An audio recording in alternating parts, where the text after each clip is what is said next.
भूत्रे नमः। ओम भूत्रे नमः।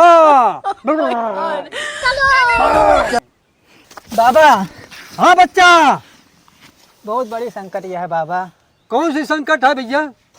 बाबा हमारा मेहरगुआ जवन यह है ना, हाँ हो सुबह सांझा दोपहर बाबा किच किच किच किच लगाए रहत बाबा, दिमाग को एकदम पागल कर दिया बाबा।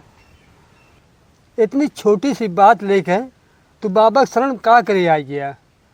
एक तो अपने शरण का ले चाहिए।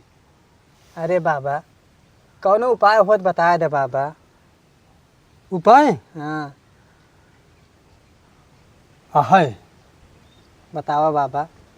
उठते ही मान अपने मेहरारू के बड़ाई करा करा। अच्छा समझे? और बाबा अगर ओसी कुछ न भरतो जब उसे कुछ न होए तो ओके बहनी से कहा करते बड़ाई करा करा, महतारी से बड़ाई करा करा, बाप से बड़ाई करा करा, भाई से बड़ाई करा करा। तब हो कुछ न भो बाबा। तो हमरे हमरे शरण बाबा के शरण में आ जाना तो तोहके कोई दिक्कत न बढ़े और बढ़िया बाबा की सेवा करे। भे बाबा हम कई रड़ुआ वाली जिंदगी ना जिए किया जानता है। मेहरारू मैं ठीक या किस किस तरह थे हम नहीं आता। तो कहीं बाबा के शरण में आ गया।